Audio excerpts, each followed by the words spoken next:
Bonjour Mickaël. Aujourd'hui, on va parler d'un sujet qui intéresse absolument tous les dirigeants d'organismes de formation, c'est comment gagner davantage d'argent sans forcément trouver plus de clients. Tu annonces aujourd'hui dans tes discours que tu peux faire économiser jusqu'à 30 000 € par an à certains entrepreneurs. C'est énorme, c'est de l'optimisation et c'est ça qu'on va travailler aujourd'hui. On va rentrer dans les questions, mais avant de rentrer dans le vif du sujet, est-ce que tu peux te présenter en 1 ou 2 minutes? Oui, pas de souci. Qui Bonjour es-tu? François, merci en tout cas pour cette invitation, je dirais, à l'intention des formateurs. Alors oui, pour répondre déjà à ta première question, je suis ravi donc, effectivement, de faire partie de cette interview. Donc, je suis Michael Bartelex et donc ma mission aujourd'hui, c'est d'aider les entrepreneurs et notamment les formateurs à augmenter leur marge et aussi à mieux gagner leur vie avec des dispositifs d'optimisation dont on va sûrement parler d'ici quelques minutes. Voilà. Donc, effectivement, c'est ma mission première. Et en effet, ma vision aujourd'hui, c'est de voir les entrepreneurs se développer et notamment avec une totale maîtrise de leurs chiffres. Aujourd'hui, on voit la plupart des entrepreneurs qui sont en mode je subis mes chiffres, je subis mes prélèvements, je subis mes charges, alors qu'au final, avec les bonnes techniques, les bonnes optimisations, on peut arriver effectivement sur des schémas d'entreprise qui sont rentables, qui génèrent de la trésorerie et avec des indépendants heureux et qui se rémunèrent. Ok, super. Merci pour la présentation. Du coup, toi, tu as déjà accompagné pas mal d'organismes de formation et tu penses qu'en France, on paye trop d'impôts? Alors, effectivement, c'est un vaste sujet. La France, c'est quand même un pays, effectivement, où on dit que c'est un peu l'enfer fiscal. On a des textes de partout, on est surimposé, effectivement, quand on prélève de l'argent en forme de rémunération, on est prélevé en termes d'impôts sur le revenu, on est prélevé à la sortie aussi quand on vend son entreprise, on est prélevé à plusieurs niveaux. Donc oui, effectivement, en France, on peut dire qu'on paye beaucoup, effectivement, mais en même temps aussi, on paye mal, on surpaye. On surpaye aussi pour la plupart des entrepreneurs. Les entrepreneurs ne connaissent pas effectivement les dispositifs qui sont aujourd'hui à disposition pour payer moins. Et tout ça, c'est écrit dans les textes, hein, donc ça existe effectivement. Ça existe bien, c'est écrit noir sur blanc, c'est gravé en tout cas. La difficulté aujourd'hui, c'est que beaucoup d'entrepreneurs ignorent qu'il existe des dispositifs, des sortes d'options finalement qui permettent d'économiser un peu du carburant, comme sur une voiture, voilà. Et c'est un petit peu la difficulté aujourd'hui que rencontrent beaucoup, c'est qu'on est un peu dans ce mode je subis et Ouais, pas je suis peur, tu bah vois. tout à fait. Et je te parle en connaissance de cause parce que je suis le premier concerné. Mm. Moi, j'avance, mais c'est vrai que j'ai pas le temps, j'ai pas envie d'aller chercher tous ces textes-là. Donc, je compte sur mon expert comptable, mais aussi sur beaucoup mes copains entrepreneurs pour arriver à se passer des infos, en fait, à dire, ah bah moi, cette année, j'ai fait ça, j'ai gagné tant. Ah, ok, ça m'intéresse, comment tu as fait? Et c'est vrai que sinon, les infos, on les trouve pas, en fait. Qu'est-ce que tu verrais comme, est-ce que tu vois des erreurs qui ressortent très souvent dans les organismes que tu accompagnes? Mais déjà, la première erreur, à mon sens, c'est de trop payer. C'est-à-dire que voilà, l'entrepreneur, qu'il soit en micro-entreprise ou en société, a son échéance d'URSSAF, a son échéance d'impôt, par exemple, à payer, a ses fournisseurs à régler. Et à un moment donné, oui, en fait, la plupart des entrepreneurs que j'accompagne sont dans cette situation où on s'aperçoit qu'ils surpayent finalement. Ils payent en mode je subis, voilà, sans forcément savoir qu'il existe des solutions. Donc ça, pour moi, c'est la première erreur. Ensuite aussi, de ne pas avoir cette réflexion finale sur toutes les charges qui peuvent passer sur une structure. Alors, je n'ai pas parlé pour nos amis qui sont micro-entrepreneurs aujourd'hui, mais pour ceux qui sont plus sur alors, ce qu'on appelle un régime fiscal, mais en tout cas sur lesquels ils peuvent déduire leurs charges, comme par exemple en société ou sur une entreprise individuelle au régime réel, voilà. C'est pas savoir au final quelles sont toutes les charges qui peuvent passer en comptabilité et qui peuvent être déduites pour payer moins à la fin. Voilà. Oui. Et notamment, dans ces charges-là, on peut aussi retrouver, en effet, ces petits dispositifs prévus par la loi qui permettent de payer moins à la fin et en plus qui peuvent venir dans la poche des entrepreneurs. Voilà, ça, on pourra en reparler aussi. Mais voilà, ça, c'est les 2 principales erreurs que je vois et la troisième, je dirais aussi, parce que c'est un sujet, c'est le problème du statut. le problème, ou du moins la méconnaissance sur les statuts juridiques qui sont aujourd'hui donc à disposition en France. Très souvent, on démarre avec un statut qui est plutôt bien adapté sur le moment parce qu'on voilà, on nous a dit que, bah, tiens, par exemple, la SASU, c'était le statut un peu tendance en ce moment. On peut se faire des dividendes intéressants, c'est pas très bien fiscalisé, donc autant en profiter. Donc, on peut être dans cette situation de SASU, on peut être en situation de micro, la micro-entreprise, parce que bah, c'est un statut qui est très simple. Voilà, on démarre, on est fiscalisé en fonction de son chiffre d'affaires, il n'y a pas de comptable, il y a très peu d'administratifs, donc c'est hyper simple. Donc c'est bien pour démarrer, mais après, au fur et à mesure qu'on se développe, eh bien, le statut, souvent, il n'est plus vraiment adapté parce que, voilà, pour des règles fiscales assez précises, mais c'est un peu comme quand on grandit finalement. À un moment donné, on change de taille d'habit, on change de taille de chaussures. Ben, c'est un peu pareil pour son activité. Et ça, c'est au final une erreur que je vois assez souvent aussi chez les entrepreneurs et notamment chez les formateurs. Et du coup, donc si je résume, hein, les 3 points que tu as dit, les 3 plus grosses erreurs, ce que j'ai noté, moi, c'est d'abord ne pas connaître suffisamment les dispositifs et donc trop payer. Deuxième erreur, c'est ne pas connaître les charges déductibles et oublier d'en passer. Ou des fois, ça peut être l'inverse. J'imagine qu'il Oui. y en a aussi qui doivent passer un paquet de trucs en Parce charge. qu'on- Ouais, ouais, ouais, tout à Hein. fait. Et le troisième, c'est ne pas avoir fait évoluer le statut de son entreprise avec l'activité. Et là, juste une petite question, par exemple, parce que je sais que, enfin, j'ai cru comprendre que quand on est en micro-société, on... c'est intéressant, mais jusqu'à un certain palier. Si je dis pas d'erreur, on a jusqu'à 70 000 euros, je crois, qu'on peut déclarer à l'année en micro. Mais si Oui. demain je fais 60 000 en micro, j'ai cru comprendre que je me fais quand même massacrer et que donc tu vois la question c'est à partir de quel chiffre d'affaires il faut commencer à se poser la question de se dire je passe de la micro à autre chose. Hmm. Ok. Question intéressante, effectivement. Se dire un peu le seuil à partir duquel il est intéressant d'étudier d'autres statuts, d'autres régimes, c'est ça. Ok. Ouais. Euh, alors, il y a le fameux seuil, je dirais, de l'abattement forfaitaire qui existe au niveau des impôts. Donc, pour les formateurs, c'est 34%, donc ce qu'on appelle le micro-BNC, donc micro-bénéfice non commercial, qui est de 34%. Voilà, donc l'abattement qui est de 34%. Ces 34% représentent plus ou moins les charges que l'entreprise paye de manière théorique. Oui, Ça, si je voilà, traduis, Michael, pour rester sur quelque chose de simple que moi je puisse comprendre et que tout le monde puisse comprendre bien aussi, sûr, ça bien veut sûr. dire que si je déclare 10 000 euros de chiffre d'affaires en Oui, tant que micro, j'ai un abattement de 34%, c'est-à-dire automatiquement j'ai 3 400 euros c'est ça, qui vont partir pour l'État. Et ça veut dire c'est qu'après, ça. Alors, le reste, c'est pour moi. en fait, si tu veux, c'est au moment du calcul de l'impôt. Donc, l'État va appliquer un abattement Ah oui, ok. systématique de 34% qui devrait correspondre plus ou moins aux charges que paye l'organisme de formation. Donc, euh, c'est encore du théorique. Ça, c'est Donc, du théorique. Ce qui veut dire donc que cet le abattement solde, de 34%, ça veut dire que je suis imposé, si je fais 10 000 euros, j'enlève 34%, donc j'enlève 3 400 euros et je suis imposé sur 6 600 euros. 600. Exactement. C'est Ok. ça. C'est complètement ça. Donc, l'idée, c'est de se dire déjà par rapport à ce premier seuil de 34%, est-ce que, la question à se poser, déterminante, c'est est-ce que déjà mes charges, donc les charges que supporte mon entreprise, sont déjà supérieures à 34% de mon chiffre d'affaires? Ça, on peut faire le calcul, hein. Si Hmm. par exemple, reprendre ton exemple de 10 000 euros, voilà, j'ai fait 10 000 euros de chiffre d'affaires à l'année, mes charges au final, entre mes déplacements, mes frais d'hôtel, mes frais de restauration, mes outils pédagogiques, mes outils peut-être de communication en ligne, je suis à 5 000 euros par an de charges. Ben oui, là, on est supérieur à 3 400 euros, donc à 34% du chiffre d'affaires. Donc là, oui, effectivement, on est dans la situation où l'organisme de formation surpaye des impôts. Voilà. Donc là, c'est une première question à se poser, effectivement.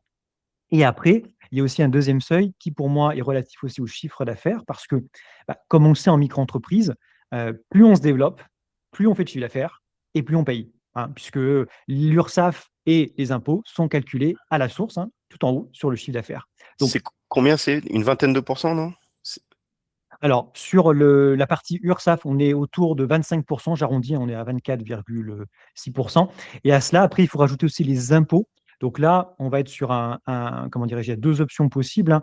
Soit vous êtes directement prélevé donc, sur le chiffre d'affaires, donc avec ce qu'on appelle le versement libératoire, dans les termes précis, La partie ou alors, impôt. Oui, excuse-moi de te couper, mais Mickaël, la partie impôt, c'est impôt sur le revenu?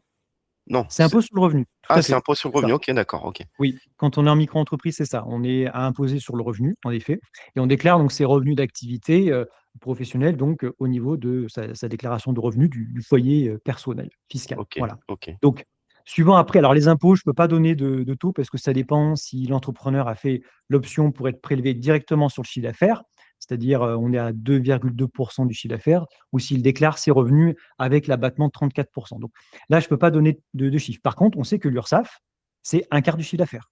Voilà. L'entrepreneur a obtenu un contrat de 1 000 euros de formation, il y a 250 euros que se réserve l'URSSAF.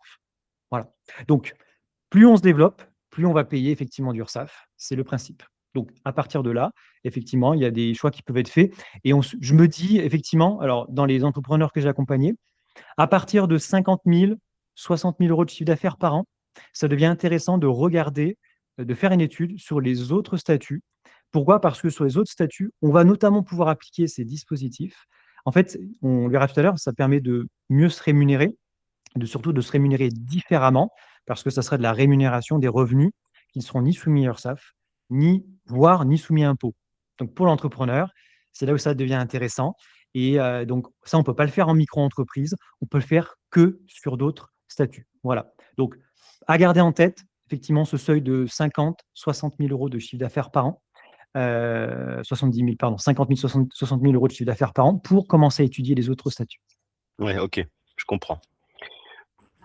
Donc, maintenant, si on passe sur le côté société, donc je suis plus en micro, mais je suis en société.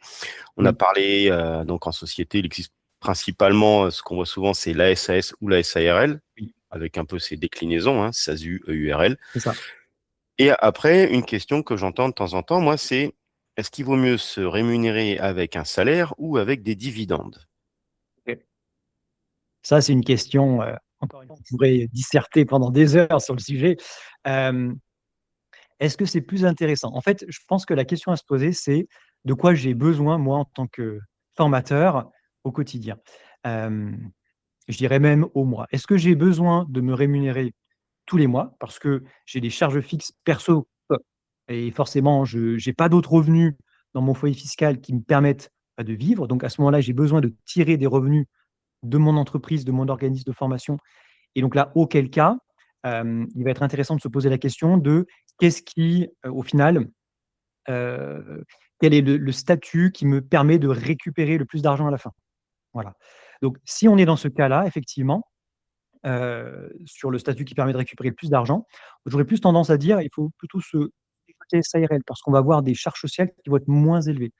On va avoir un statut social qui va être différent, hein. En SARL, vous êtes travailleur non salarié, c'est un peu comme micro-entrepreneur, hein, c'est pareil, c'est le même statut social. Donc, effectivement, vous cotisez à la retraite, retraite complémentaire, vous cotisez tout ce qui est maladie, IJ, effectivement, en fonction de votre situation, mais peut-être dans une mesure moindre qu'on peut retrouver en SAS. Effectivement, SAS, les charges sociales vont être beaucoup plus élevées, hein.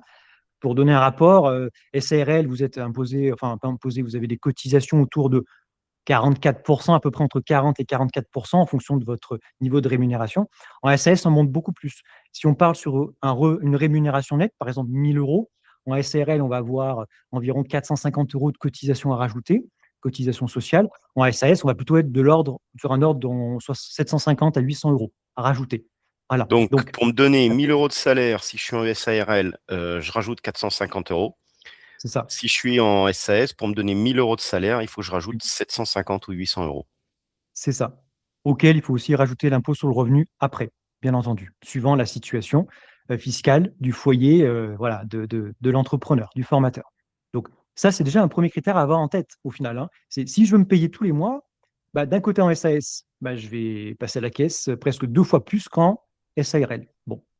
Le niveau de protection sociale, ça peut être un deuxième critère aussi, hein, pour faire le choix entre statut, entre rémunération et dividende.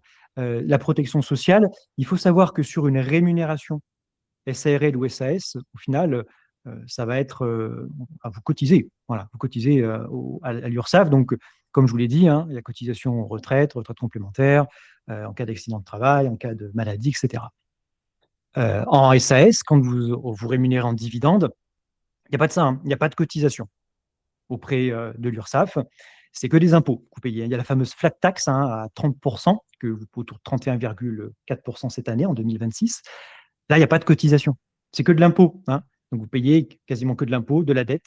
Dedans, il y a une part d'impôt sur le revenu et une partie de prélèvements sociaux.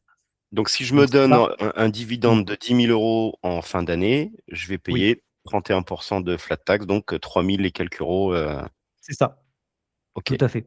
Exactement. Mais Donc, je cotise pas à l'URSSAF, tu dis, donc ça change des mais choses. ça change des choses pour des personnes qui ont besoin effectivement de cotiser, de valider des trimestres de retraite. Par exemple, s'ils n'ont pas d'autres revenus à côté, hein. Ça, c'est important à bien intégrer.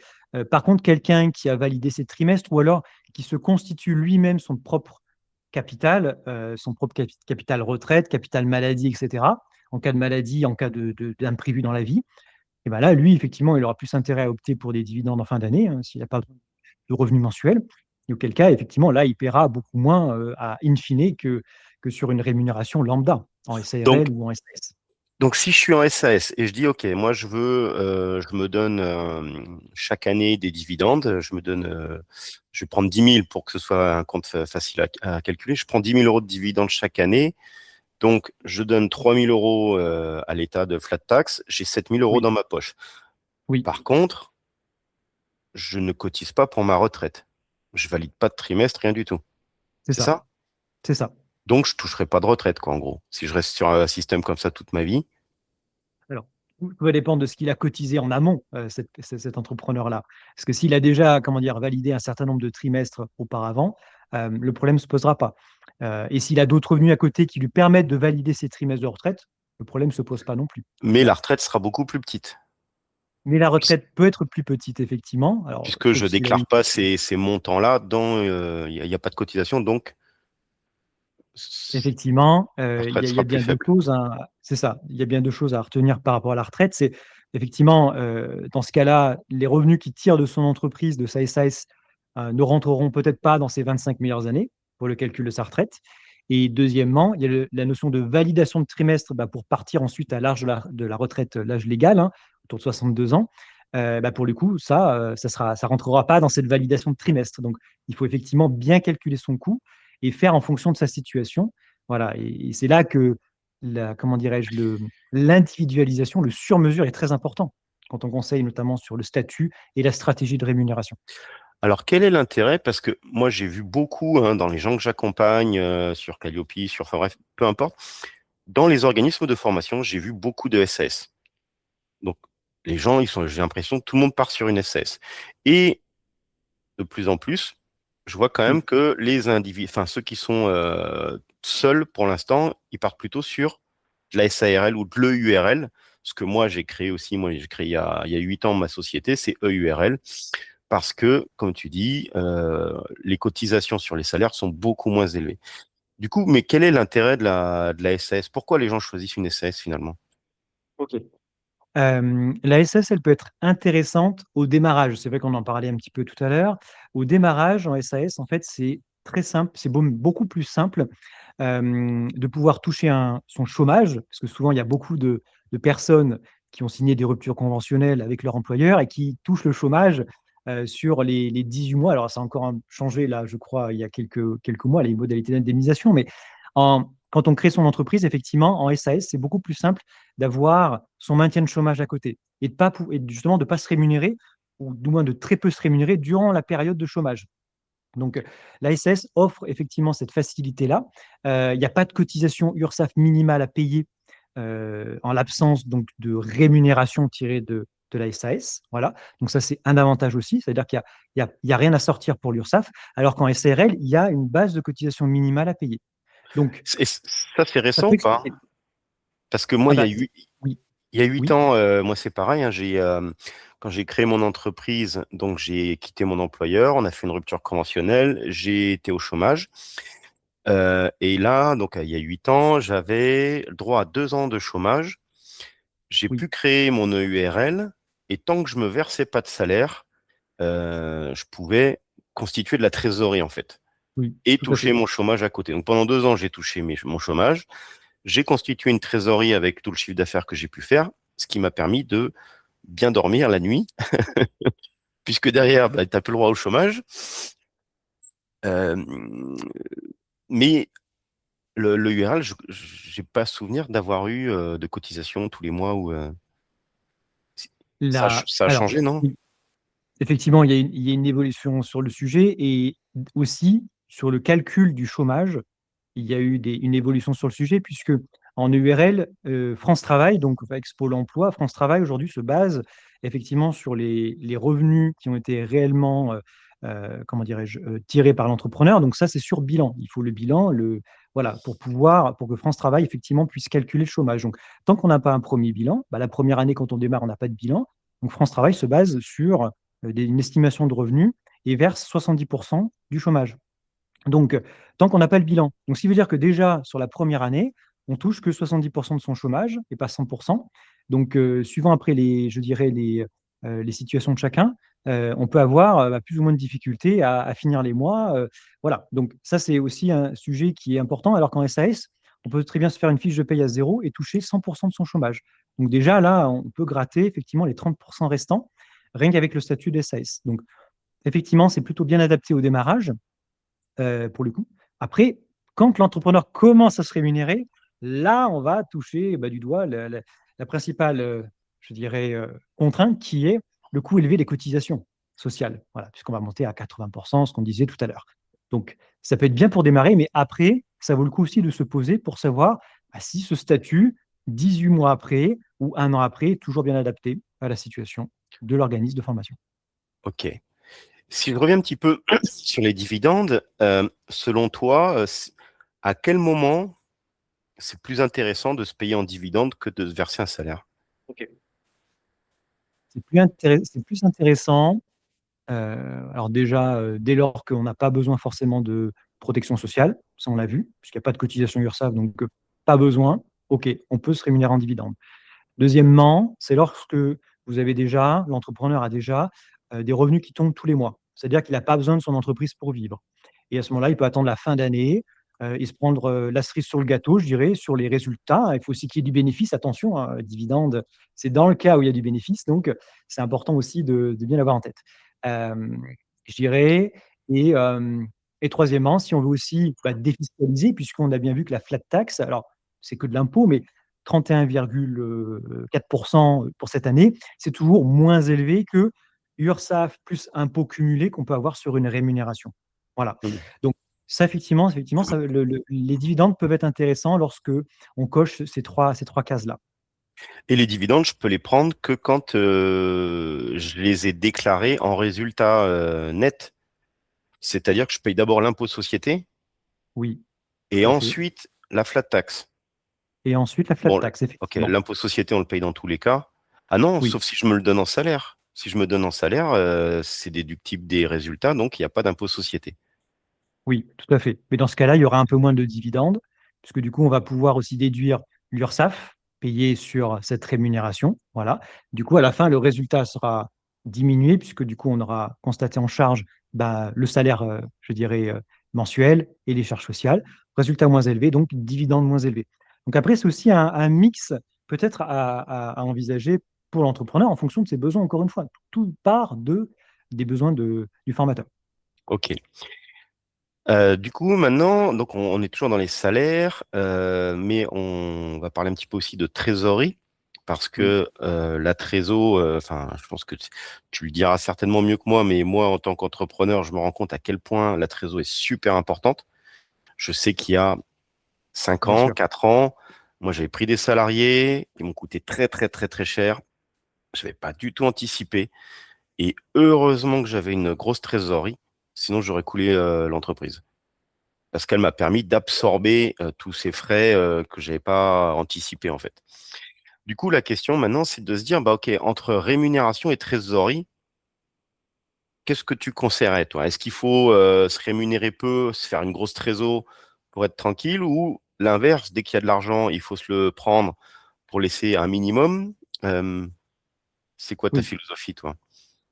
Ma philosophie première, c'est euh, que l'entreprise doit rémunérer l'entrepreneur en premier. Ça, c'est extrêmement important. Il faut bien l'avoir en tête. On crée une entreprise aussi pour pouvoir en vivre à terme.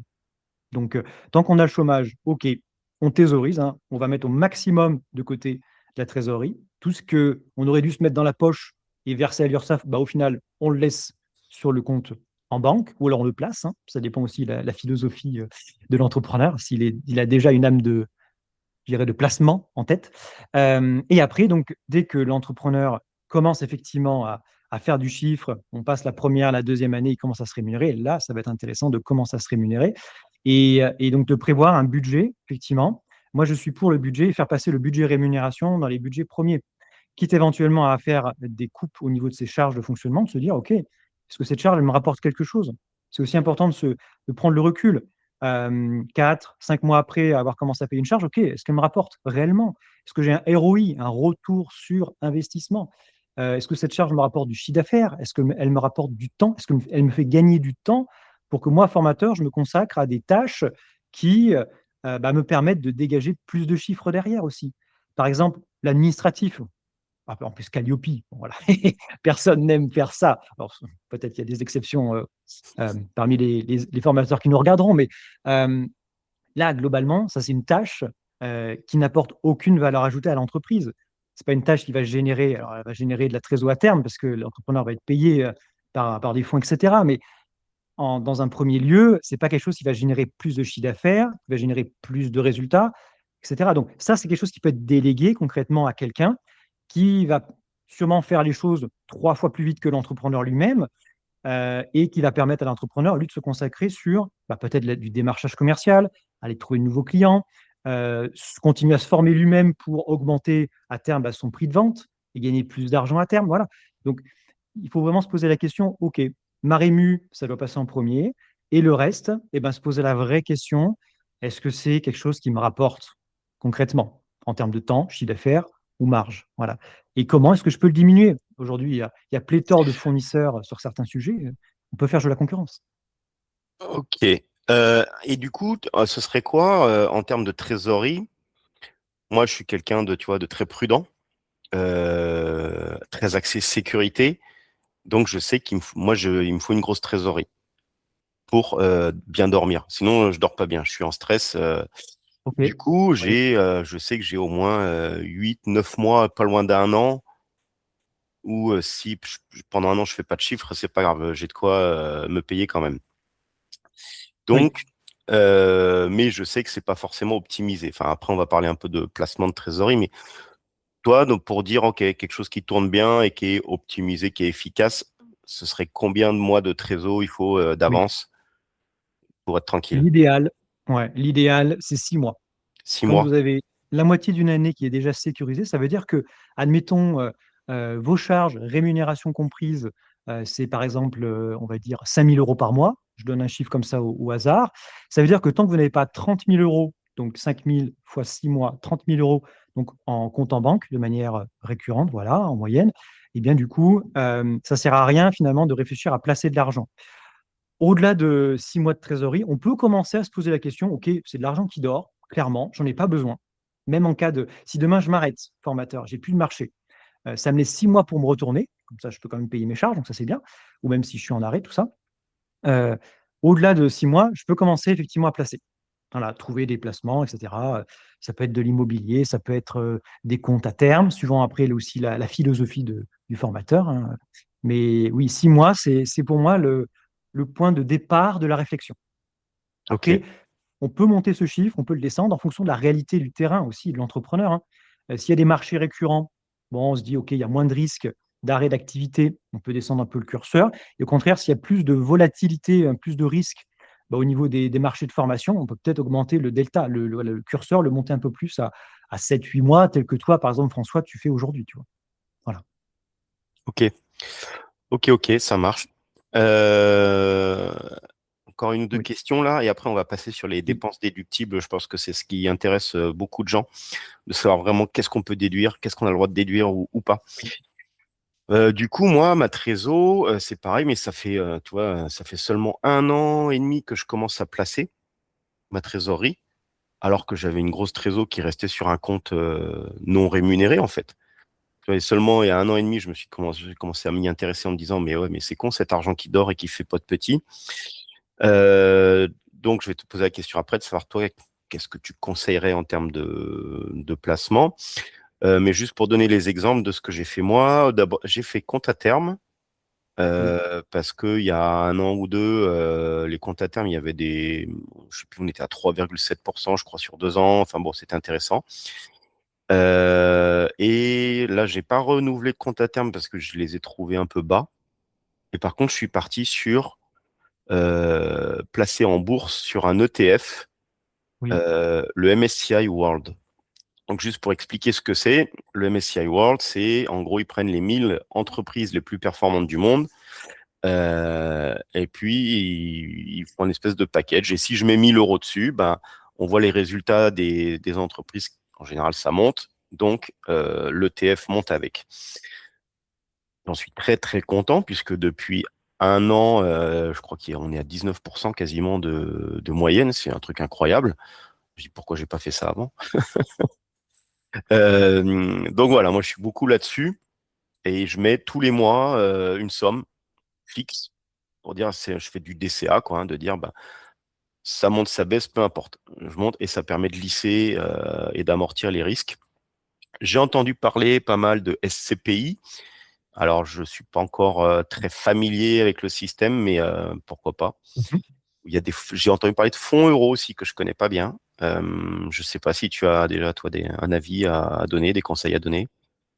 Oui, ok.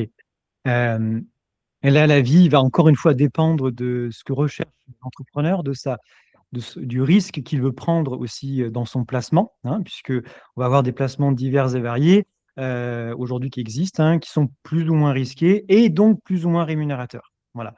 Alors là, je parle aussi bien de gestionnaire de patrimoine qu'une personne spécialisée forcément dans les placements financiers. Mais voilà, il y a une sorte de graduation, je pense qu'il faut respecter, du moins risqué au plus risqué, qu'il faut se tenir compte, où plus on descend finalement, plus les rendements peuvent être élevés, mais aussi plus les pertes peuvent être élevées.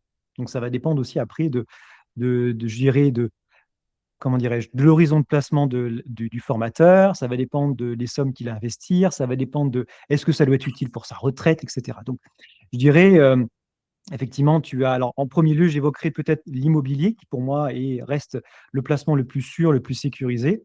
Là, on a différents types de placements dans l'immobilier. On peut avoir de l'achat-revente, on peut avoir de l'acquisition après de la location, et on peut avoir de la SCPI. Voilà, la SCPI, donc, qui en fait permet d'avoir un rendement en investissant des petits bouts dans de l'immobilier un peu partout. Ça peut être en France, ça peut être en Europe, effectivement, ou ailleurs. Voilà, et de percevoir des revenus proportionnels finalement à la part que l'entrepreneur détient dans le capital. Donc, une CPI, c'est une société qui rassemble beaucoup de capital et après qui investit dans de l'immobilier. Voilà. Donc, ça permet en fait de ne pas s'occuper de l'immobilier, clairement, et on touche juste des revenus à la fin du mois. Donc, c'est un mode de placement. De là à dire est-ce que je le recommande, ça dépend de chacun. Je ne pourrais pas dire c'est bon, pas bon. Ça dépend encore une fois comment dirais-je, des besoins de chacun. Après, effectivement, tu as la partie, donc tout ce qui est investissement en bourse, effectivement, où tu peux acheter des actions d'entreprise ou des paniers d'actions. Comme tu l'as dit, les fameuses ETF, voilà, c'est un panier d'actions. Le MSCI World, par exemple, il y a 1000 actions dans le panier. Et donc, tu mets par exemple 2000 € tu investis 2000 € en ETF. On va avoir les 2000 € répartis sur toutes ces entreprises-là. Donc, effectivement, en fonction de la fluctuation des marchés aux États-Unis, en Chine, en Afrique, etc., et ben, quand il y a une entreprise qui a une très mauvaise performance, et ben, ça peut être compensé par une autre qui a une très bonne performance. Et ben, au Et, global, tu peux et aboutir elle est à remplacée en performance. plus. Tous les ans, hein, ils font une Oui, révision. Les moins performantes, ils les sortent du panier pour remettre les plus performantes. Ouais. oui, L'immobilier, moi, je suis d'accord ça avec peut toi être- aussi. Moi, j'aime beaucoup l'immobilier. Moi, j'ai beaucoup investi dans l'immobilier pour acheter et louer, oui, acheter, dans le louer. but, Ouais, ouais, dans le but d'avoir un revenu complémentaire à ma retraite, en fait. très bien. OK. Ouais, Oui, ça reste aussi une bonne stratégie, bien sûr. Après, encore faut-il aussi trouver les bons biens, bien entendu, avec la bonne stratégie, les bons financements. Ça, c'est tout ouais, un ouais, tas c'est un de peu plus conditions qui compliqué. se greffent Ouais, ouais, c'est un peu plus au compliqué, projet. mais Ouais. oui, oui, immobilier. Et du Voilà. coup, la Mobilier. structure, hein, pour ceux qui sont intéressés, moi, j'ai la société FG Consult. Donc, j'ai Oui, fait une holding au-dessus oui. et j'ai créé en dessous. Donc, c'est pas une SCI que j'avais fait, c'est une SAS immobilière. Au CEST, oui, tout à fait. Mm. Et donc, elle qui a acheté les appartements. Et puis après, bah, ça peut transiter, puisque de temps en temps, il faut que je remette un petit peu de sous quand même dans la SAS, parce que je suis pas à l'équilibre parfait. Donc, je peux basculer de ma société, FG Consult, et envoyer un peu d'argent. Et envoyer de l'argent, tout à fait. Oui, Ouais, c'est ça, et ça tout à se fait fait. bien avec le régime mère-fille, c'est ça. Le régime mère-fille, effectivement, sur la fin d'année, sur les dividendes, voilà, ça, au lieu que ce soit l'entrepreneur qui prélève les dividendes personnellement en passant par la flat tax, bah, l'argent ne revient pas à lui directement, il transite par une holding où il y a un très, très fort abattement sur l'impôt. Et ensuite, l'argent peut être redescendu, je schématise, mais redescendu dans une société qui va investir cet argent, ou peut-être même la holding qui peut investir aussi directement. Il faut voir les risques pris et tout, mais tout à fait, ça peut être ça, effectivement. Et là, grâce à la holding, on peut éviter pas mal d'impôts, notamment la flat tax, pas mal de flat tax économisées, hein, sur 100 000 euros effectivement de dividendes possibles. Grosso modo, l'entrepreneur économise 29 000 euros à peu près d'impôts sur les Ouais, 30 000 qu'il doit avec la flat oui, tax. ouais, c'est ça. On est à 2,5%, non, c'est ça, un peu plus. Je peux même encore réduire. Ok, ok, ouais, d'accord. Autour d'un et quelques pourcents de tête, il me semble. Voilà, donc D'accord. oui, c'est vraiment intéressant, effectivement. Et juste pour finir le propos après à la fin, au-delà de la bourse, tu peux aussi avoir du business, c'est-à-dire investir dans un autre business. Ça peut être le sien, hein, on développe un nouvel OF, un nouvel organisme de formation. On peut développer une autre structure, je ne sais pas, même un autre business, tout simplement, qui peut aussi rapporter de l'argent. Donc, c'est investir aussi dans ce business-là. Et à la toute fin, il y a les crypto-monnaies, parce que c'est aussi un vrai sujet, les cryptos. Et pour moi, les cryptos, il ne faut pas plus de 10% d'argent à investir dans les cryptos parce que c'est très volatile, très, très volatile. Alors là, les marchés sont très bas, donc il y a peut-être des opportunités d'investir parce que les marchés sont bas, mais on peut très vite perdre 40, 50, 60% de ces investissements. Là, avec ce qui s'est passé dernièrement avec le climat géopolitique, on peut avoir des très grosses baisses comme des très, Ouais, très grosses hausses, effectivement aussi, hein. Très, très volatiles. on voit le Bitcoin qui est passé Oui. de 100 000 à 55 000. Mm. Ouais, il a C'est ça. divisé par deux. Et tu vois, j'hésitais, moi, à en acheter là, il y a quelques Oui. semaines. Et finalement, je vais pas prendre le risque. Pourtant, je suis quelqu'un qui suis assez joueur. Tu vois, en perso, Mm. j'en ai. Et là, avec la trésor, je me dis, ah, il est quand même bas, ça peut remonter. Puis après, je me dis, mais ça peut aussi baisser, hein, parce qu'il était, Exactement. Ouais. il y a quelques années, il était à 1 000 euros. Et pourquoi il retomberait pas à 1 000 euros, en fait? Ouais. C'est ça. Du coup, j'ai dit non, je joue pas, non, je vais pas le faire. Je suis pas assez sûr de moi. Très Sur bien. le Bitcoin, ouais, trop dangereux. Ensuite, là, on va commencer à parler des charges déductibles. Donc, Oui. pour quelqu'un qui est en société, Oui. et là, on va parler un peu des charges déductibles. Et ensuite, on va parler des avantages Oui. auxquels il faut absolument penser pour aller chercher à baisser la taxe, les taxes, mais surtout Oui. à tous les avantages dont on peut profiter quand on est entrepreneur. Oui. Je parle notamment, ça peut être les tickets resto, le plan d'épargne entreprise, les indemnités kilométriques, les chèques vacances. Enfin, il y a quand même pas mal de choses Oui. Il existe. qui existent et il faut les utiliser, sinon, bah, tant pis, Oui. c'est l'État qui prend l'argent. C'est ça. Mais d'abord, on va parler des dépenses déductibles. Oui. Donc, quelles sont selon toi les charges déductibles, alors à la fois les plus classiques, mais aussi les plus exotiques qu'on peut utiliser, qu'on oublie parfois? Euh, Mm. T'en as quelques-unes Ok. en tête? Oui. En fait, déjà, il faut se poser la question de quelles sont les dépenses, toutes dépenses, tous les frais engagés qui sont faits dans l'intérêt de l'entreprise. Voilà. Qui sont faits dans l'intérêt, qui sont cohérentes aussi avec son niveau de chiffre d'affaires. Par exemple, toutes les dépenses qui sont engagées en vertu de ces obligations de formateur, ça peut être des déplacements pour aller chez le client, ça peut être des frais de restauration sur place quand on ne peut pas rentrer chez soi, ça peut être des frais d'hébergement, tous les frais engagés, outils web par exemple si ça sert, ça peut être j'en oublie sûrement, mais si l'entreprise est par exemple qui est acheté ou loué par l'entreprise, si le véhicule pardon, est loué par l'entreprise ou acheté par l'entreprise, c'est tous les frais d'entretien, les frais de carburant, les frais de tout ce qui- Assurance, voilà, révision, les ouais. assurances, c'est ça, tout ce qui va au final aider l'entreprise à croître, à se développer. Voilà. Donc ça, c'est effectivement important. Et bien sûr, quand j'ai dit proportionnel au chiffre d'affaires, c'est aussi une charge. Par exemple, on ne va pas passer une location d'un bateau à 30 000 euros alors que l'entreprise fait 50 000 euros de chiffre d'affaires par an. Voilà, ça serait un peu délirant. Et ça, fiscalement, bah, ça passe pas. Alors, comptablement, ça passera pas, c'est sûr. Et fiscalement, encore moins. Donc, pour éviter le contrôle, le redressement, attention aussi à ces dépenses-là, bien entendu. Donc, voilà, pour répondre à ta question. Et après aussi, penser à, au final, toutes les autres charges qui peuvent aussi passer en comptabilité, mais qui aussi vont constituer un revenu pour l'indépendant. Ça, c'est pour répondre aussi à ta deuxième question sur les dispositifs qui existent, effectivement. Bah, par exemple, tu as parlé des ICA, hein, c'est quand l'entrepreneur utilise son véhicule personnel pour faire des trajets professionnels. À ce moment-là, il peut facturer une note, bah, c'est une note de frais à la société, à l'entreprise. Il va ensuite lui réattribuer des indemnités. Donc ça, c'est déductible. Ça veut dire Et, qu'on va le passer en charge. ouais, et ça, je Pardon. prends un exemple concret parce que moi, je le fais. Je me suis Oui, longtemps posé la question de me dire, est-ce que j'achète un véhicule ou en leasing avec l'entreprise, ou alors est-ce que je garde ma voiture perso et je me fais rembourser moi personnellement, François Gruel, les frais kilométriques par mon entreprise.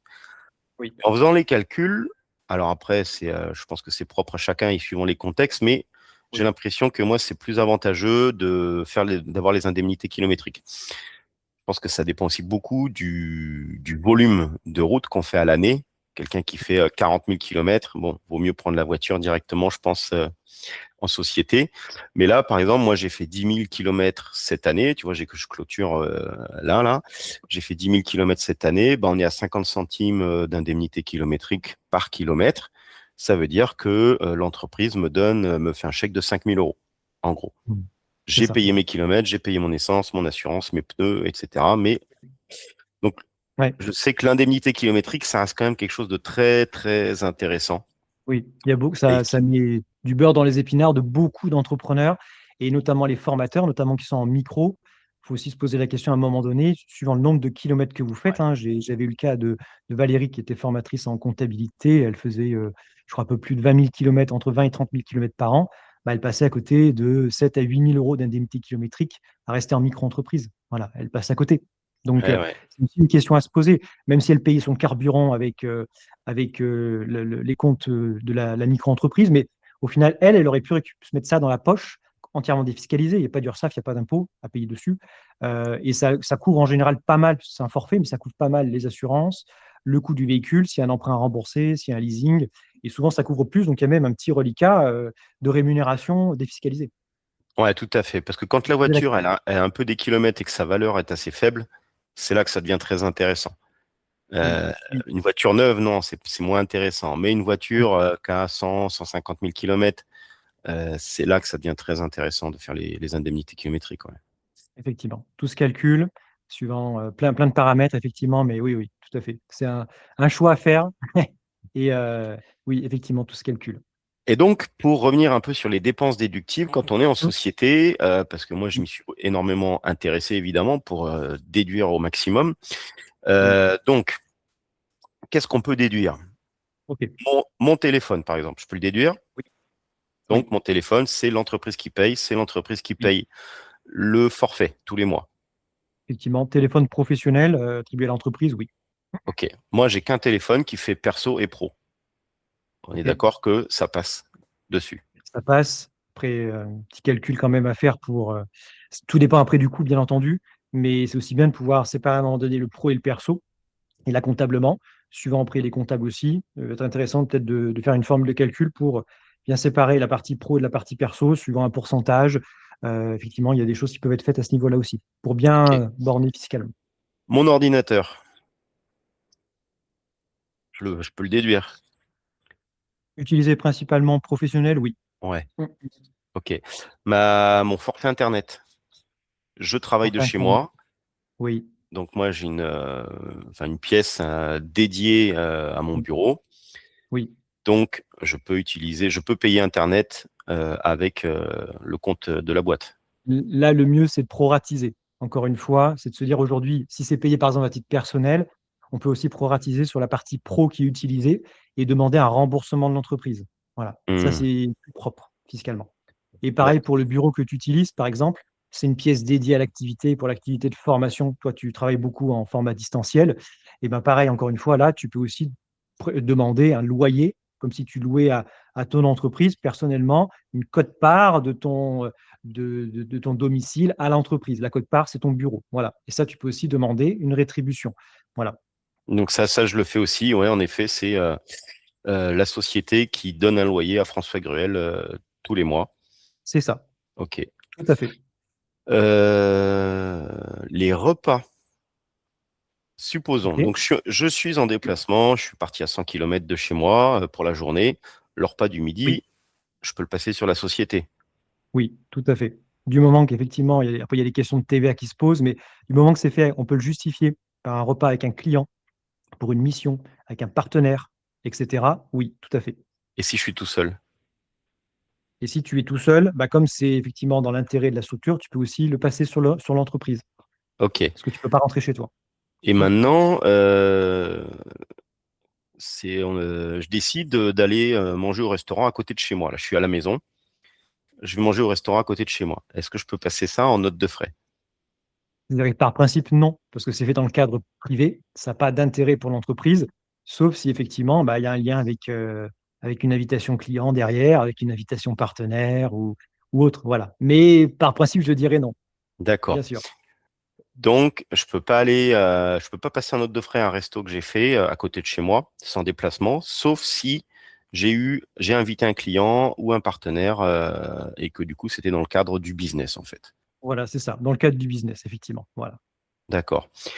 Est-ce que je peux, par exemple, avec la société, payer un espace de coworking? bien sûr, tout à fait. Dans l'intérêt de l'entreprise, exactement. Ok. Est-ce que je peux aussi acheter des livres?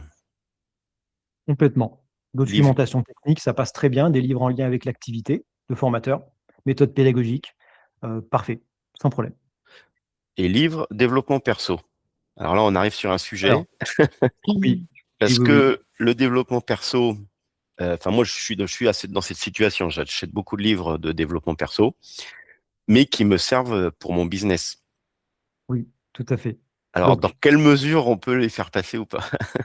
alors, tu peux le faire passer. Après, de la dire, tu peux faire passer à 100%. Ça, c'est un autre sujet. C'est comme les formations, hein. Il y a beaucoup de formations de dev perso qui existent Je- aujourd'hui sur le marché. Et là, c'est encore un sujet. De très bons juristes ou fiscalistes diraient, passer 100% de la dépense sur l'entreprise, fiscalement parlant, c'est un peu borderline parce qu'il y a aussi une partie qui t'aide toi personnellement à évoluer. Donc là, en général, on est plus sur un ratio autour de 60% perso, 40% pro, en général. Ah, d'accord, ok, faut Oui, répartir. oui, tout à fait. Oui. Ok, C'est plus euh, prudent, en tout cas. Je ouais, parle d'un point de vue prudence vis-à-vis de l'administration fiscale, encore une fois, hein. ouais, j'entends. Mm. J'entends. En parlant de ça, si demain l'administration me dit bon bah François, on va vous contrôler. C'est quoi le premier truc à faire? Je t'appelle. Nickel, viens voir. Alors, Je sais pas si c'est tout nickel de partout. déjà, appeler son comptable c'est pour mettre déjà de l'ordre rapidement et puis se préparer aussi au contrôle, puisque bon, le contrôleur va passer au crible un certain nombre d'opérations qui ont été faites sur une période en particulier. Donc, c'est bien refaire un point très rapide sur les dépenses qui ont été déduites. C'est pour ça qu'il faut, comment dirais-je, faut pas attendre d'être au pied du mur pour commencer à prendre les bonnes décisions d'un point de vue fiscal et de se dire ça se prépare dès maintenant. Voilà, dès que j'ai une dépense, voilà, j'ai mangé au restaurant, est-ce que je la passe ou pas sur la boîte, en gros? Ça commence ici, en fait. Donc, l'anticipation est très importante. Après, effectivement, bien entendu, hein, en cas de contrôle, hein, il faut pouvoir justifier tout ce que va dire le contrôleur fiscal, que ce soit même des déplacements. Certains peuvent demander à montrer l'agenda pour montrer qu'il y a bien eu un déplacement dans l'intérêt de l'entreprise pour tel type de client. Voilà, il y a certains contrôleurs qui vont aller très loin pour bien comprendre la situation et puis voir aussi s'il y a, comment dirais-je, des choses qui se situent un peu en zone grise ou en zone blanche. Voilà. Donc, il faut aussi être capable, pour moi, en tant qu'entrepreneur, c'est être responsable de ça, mais de pouvoir quasiment tout justifier. Tout ce qui passe en termes de dépenses, il faut être capable de le justifier dans l'intérêt de l'entreprise. Ok, ok, ça marche. Voilà. Donc là, je pense que pour les charges déductibles, alors non, une autre question que j'ai déjà eue. Je vais aller voir un client à Paris, je dois m'habiller correctement, donc chemise, pantalon, enfin voilà, chaussures. Est-ce que ça, je peux faire passer ça sur la société? Par principe, non. En fait, sur la société, on va Parce passer que, des vêtements de travail. ouais, parce que euh, je vois, oui, il y a il y a des gens chez nos élus qui font passer beaucoup de vêtements, des robes Dior en frais de représentation, par exemple. Euh, Ils le font et avec des budgets colossaux, qui est notre argent en passant. Est-ce que moi j'ai aussi le droit de le faire? Avec mon Le- argent, par contre. alors, je vais te le dire d'un point de vue encore une fois prudent. C'est à leur risque et péril, bien entendu. En fait, fiscalement parlant, tu peux passer sur l'entreprise les vêtements techniques, tu vois, des vêtements techniques type artisan. Tu vois, l'artisan va avoir un bleu de travail, je ne sais pas, des EPI, des équipements de protection individuelle, ça passe. La robe d'avocat passe dedans, par exemple. Un ostéopathe qui va avoir une tenue, tu sais, un blanche, là, comme on les voit Ouais, souvent, ça passe aussi en frais. On peut aussi rajouter les frais de blanchisserie derrière. Mais pour un formateur, moi, je partirais du principe de ne pas les passer, puisque c'est aussi des tenues qui peuvent être réutilisées au quotidien. Donc là, il y a une zone grise, tu vois, en termes entre le pro et le perso. Donc moi, je ne tenterai pas. Ça me paraît risqué. Ça me paraît très risqué d'un point de vue fiscal. ok.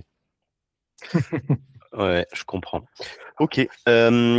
Maintenant, on parlait, je voulais voir, parler un petit peu de ça, de se dire, bah, ok, quels sont les avantages que les dirigeants doivent prendre en compte et utiliser au maximum pour Oui, faire baisser oui, leurs résultats positifs. Et donc, on a oui, parlé, si tu veux, on va prendre peut-être un par un, à moins que tu aies déjà des idées en tête, mais on a parlé tout à l'heure, là, les chèques vacances.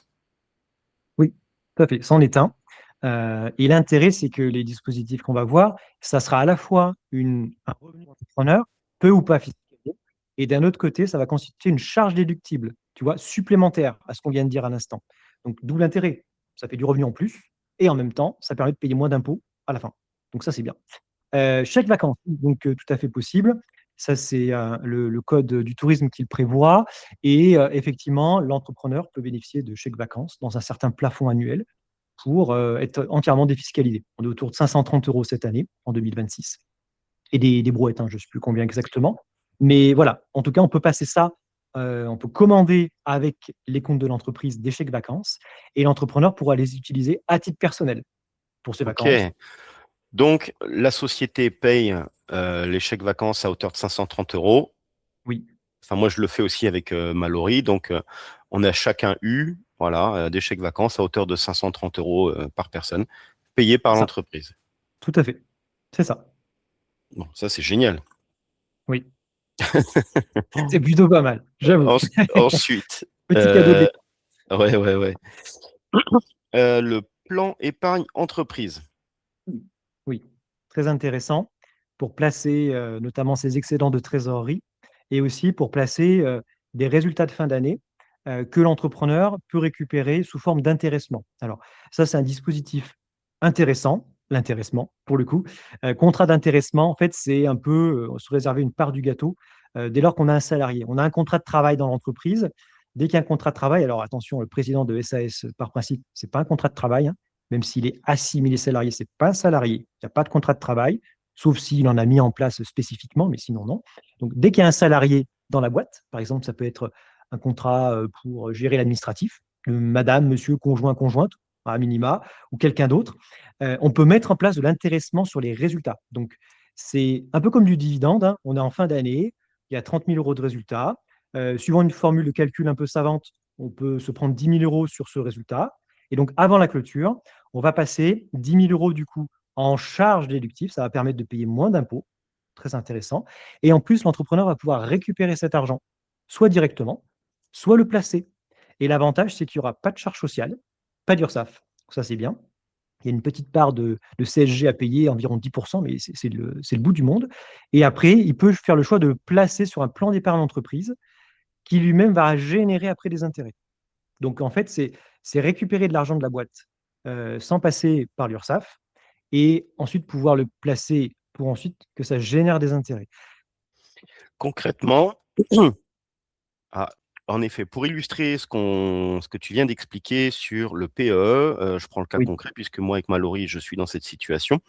On oui, est tous les deux dans l'entreprise. Moi, je suis le gérant et Mallory, salariée, elle a un contrat. Donc, on a mis en place le PE depuis déjà au moins 2, 3 ans, je crois. On aurait dû le faire largement avant, mais c'est pas grave. Et l'idée, concrètement, c'est quoi? En gros, moi, Mallory fait pareil, mais je mets 100 euros personnellement de mon compte, ce qui est placé. Je mets 100 euros chaque mois et la société met 400 euros.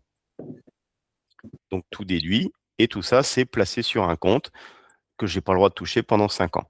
c'est ça. Sauf avec des conditions particulières, hein, si je me marie, j'achète une maison, etc.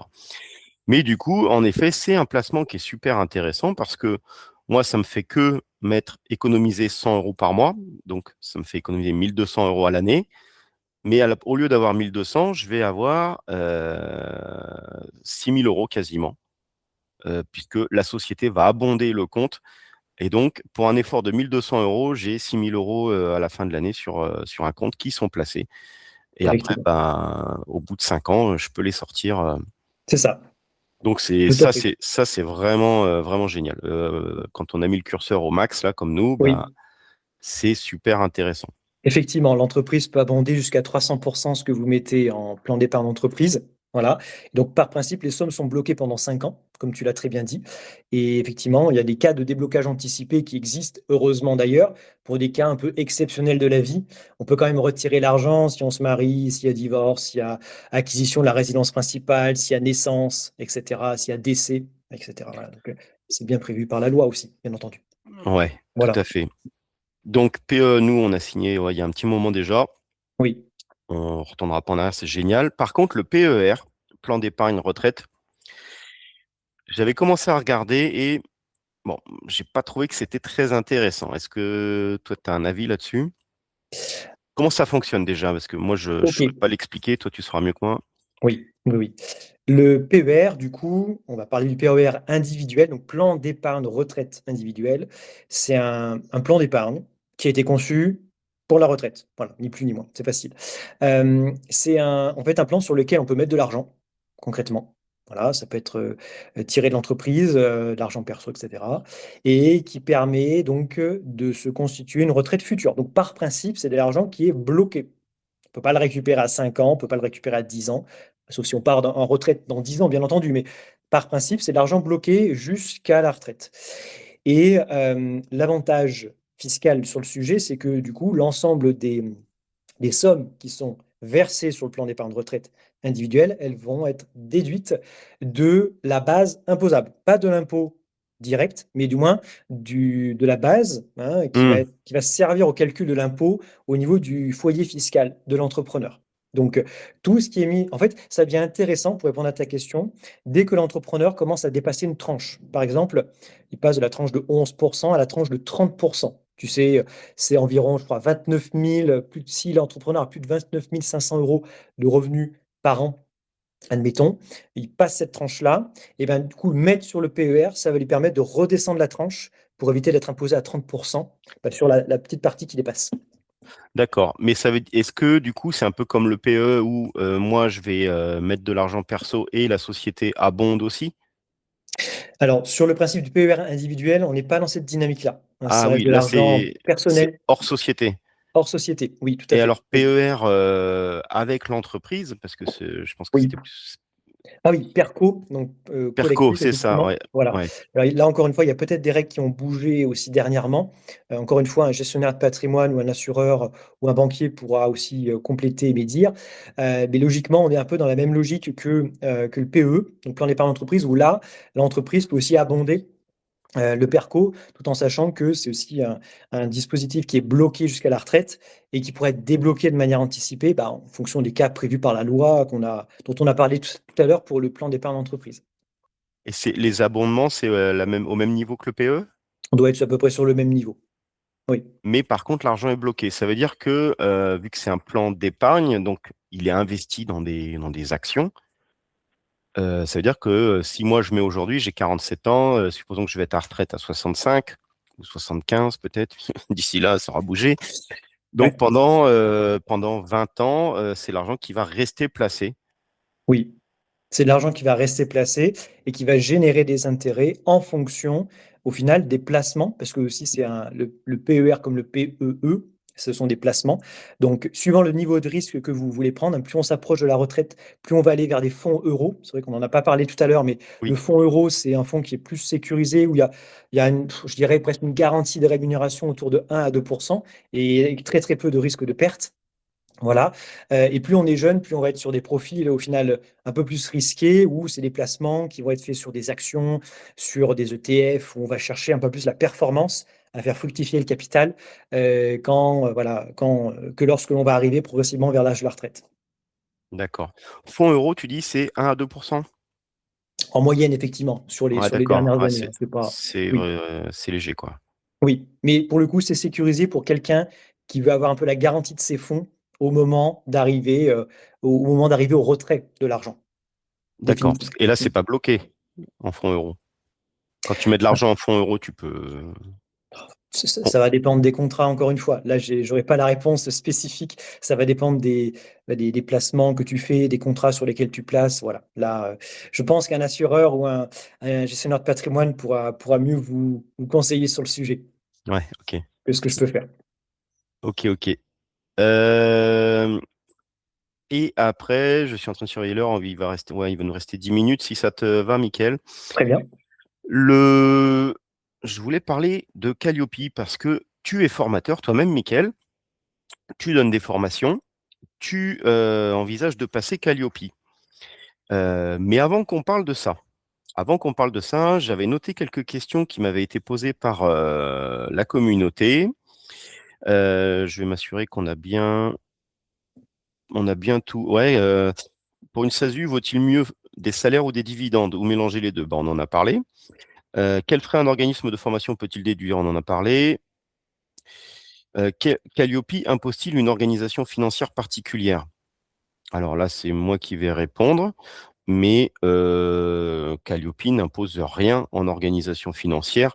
Le seul truc, c'est que quand on crée un organisme de formation, qu'on obtient un NDA, on a l'obligation d'avoir une comptabilité séparée, c'est-à-dire que si je fais du conseil et de la formation, il faut que mon activité de formation y ait sa propre comptabilité. Oui. Mais Calliope n'impose rien du tout. Les optimisations fiscales les plus méconnues des dirigeants.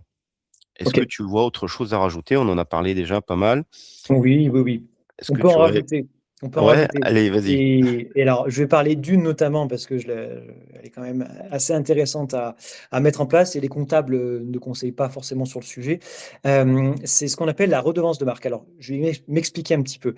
Le principe est simple, en fait. Dès lors que l'entreprise, on va dire, a une enseigne, un logo, du moins une identité visuelle atypique, singulière, l'entrepreneur, si effectivement il dépose à l'INPI, par exemple, le nom commercial, le logo, etc., la charte graphique, et que l'entreprise donc utilise en final cette charte graphique, par exemple, je ne sais pas moi, on va dire François Formation, pour reprendre ton exemple, tu Ah vois, bah, FG Formation, c'est une bah, marque FG Formation, voilà, déposée à l'INPI. Ouais. effectivement. Et Et la bien là, dans ce société, cas-là, c'est François Gruel Consult. C'est différent. c'est un peu différent. OK, OK. Mais admettons si la société, je dirais, communique sous le nom de FG Formation, admettons, et bien là, l'entrepreneur peut, je dirais, se voir rétribuer ce qu'on appelle une redevance. C'est une sorte de loyer, hein, que verse la société ou l'entreprise pour l'utilisation de cette marque qui lui permet de se développer.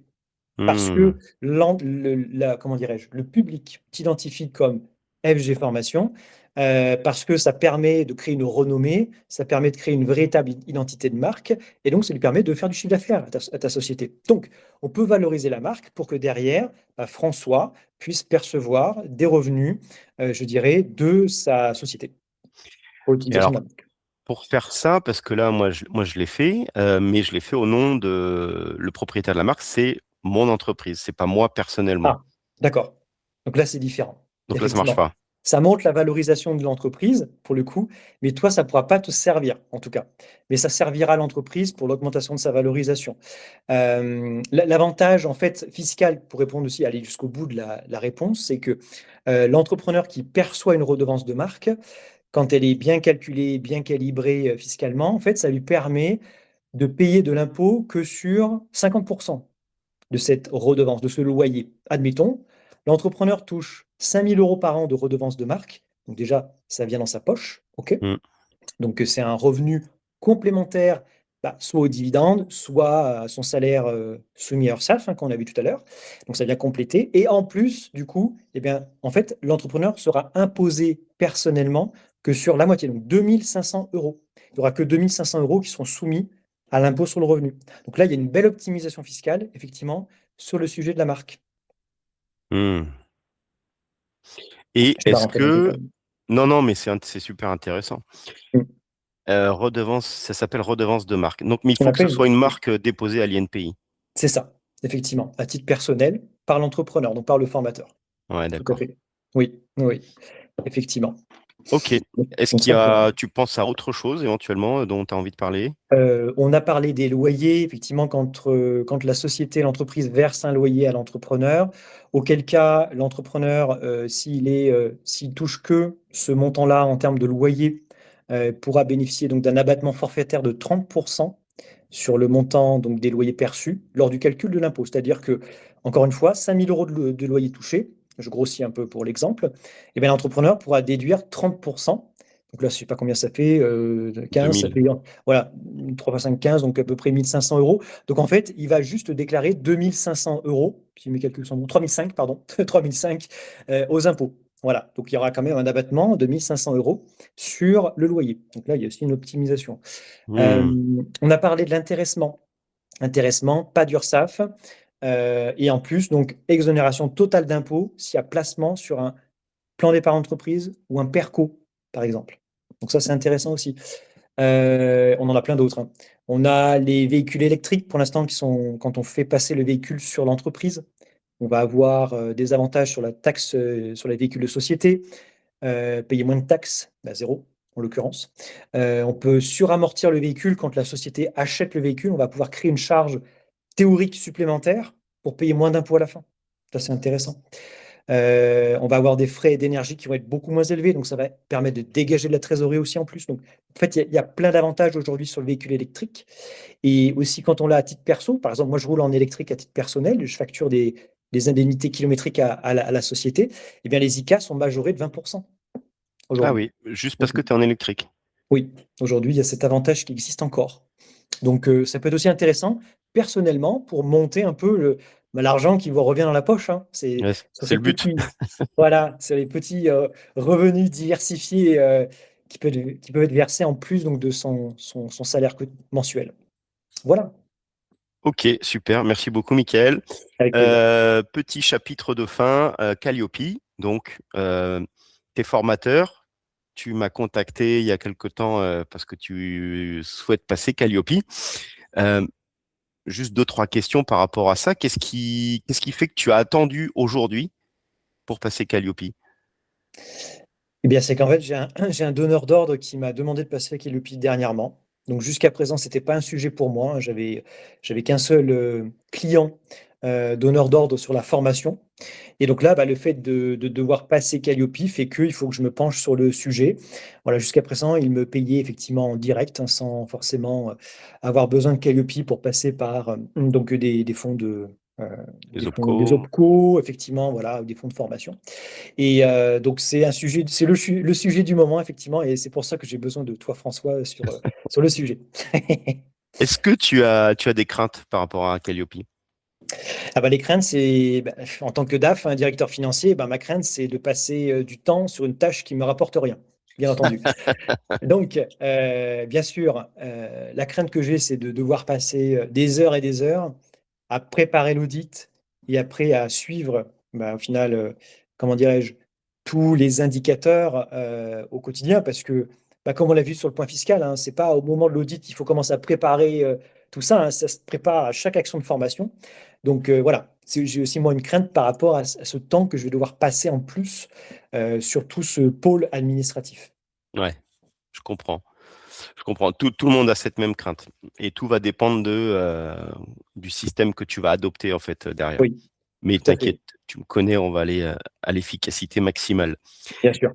Est-ce que Calliope peut aussi, pour toi, là, dans cas de figure où tu as l'obligation pour pouvoir continuer à faire des jours de formation pour un donneur d'ordre, est-ce que tu envisages aussi Calliope comme une opportunité qui peut t'ouvrir d'autres portes? Alors, bien sûr que oui, bien sûr, parce que une fois que Calliope est obtenu, je peux aussi demander, proposer à mes, entrepreneurs accompagnés aussi de mobiliser leurs fonds de formation ou leurs OPCO. Voilà, s'ils ont des salariés, effectivement. Donc ça peut être une plus-value, en effet, hein, business, pour le coup, puisque ça permet aussi d'ouvrir de nouvelles opportunités. Donc, et de transcrire, au final, bah, des accompagnements que je fais plus en formation, hein, type formation, pour les entrepreneurs, donc en format intra ou inter-entreprise. C'est vrai, complètement. Mmh. Et pourquoi est-ce que tu choisis de te faire accompagner plutôt que de le faire tout seul? Ça va rejoindre un peu ma crainte, c'est au final de gagner du temps. Gagner du temps dans la préparation et aussi, dans l'anticipation, de ce un auditeur peut demander aussi par la suite. Parce qu'il y a l'audit certes, mais il y a aussi, toutes les actions correctrices qu'il faut mettre en place une fois que l'audit est passé et qui peuvent prendre aussi beaucoup de temps. Donc le fait de le faire bien dès le démarrage, ça permet aussi de limiter ce temps-là post-audit, si jamais il y a des actions correctrices à apporter. Mais bon, je pense qu'avec ton accompagnement, on vise le zéro action, correctrice à mettre en place. Et du coup, tu vois, bah, bien bonne transition pour la dernière question. Pourquoi choisir FG Formation pour t'accompagner? Pourquoi choisir FG? Parce que au final, bah, François, déjà, je te connais. Ça, c'est aussi une marque de confiance. Je vois qui tu es, je te suis sur les réseaux, je vois tes newsletters, voilà, les résultats de tes clients. Donc, voilà, la preuve sociale est aussi importante dans nos métiers de service. Donc, voilà, moi, je suis, sensible à, comment dirais-je? À la sympathie du prestataire avec qui je travaille et aussi au ROI, donc au retour sur investissement que je vais avoir, que ce soit en termes de temps et aussi en termes d'argent, puisque bah, le temps, c'est de l'argent, comme tout le monde le sait, hein. Et là, ça l'illustre bien, puisque ce temps que je vais économiser, je vais pouvoir le placer, moi, sur des actions à plus forte valeur ajoutée pour moi, concrètement, hein. Voilà, Super. Merci beaucoup, Mickaël, pour tout cet échange. avec grand plaisir. Euh, Merci à toi. à tous ceux qui nous regardent, si vous avez besoin de conseils, alors moi, je me suis déjà fait accompagner par toi aussi, Mickaël. C'est vrai que j'en ai pas parlé au départ. C'est comme ça aussi que ça a participé à ce qu'on se connaisse. Donc, si vous avez besoin de conseils, si vous avez besoin d'un audit, de faire le point sur votre situation parce que vous êtes dans un moment d'une transition, vous posez des questions et vous cherchez à économiser et avoir plus d'argent dans la poche à la fin sans forcément travailler plus, vous pouvez contacter Mickaël. Je mettrai le lien sous la vidéo vers, je sais pas, on verra, tu me diras ce que je Tout à mettrai fait. comme lien, mais en tout cas, il y a un Oui, lien pour contacter Mickaël. tout à fait, N'hésitez pas. bien sûr. Merci. Merci à toi, Merci François. encore, Mickaël. À très bientôt. À très bientôt.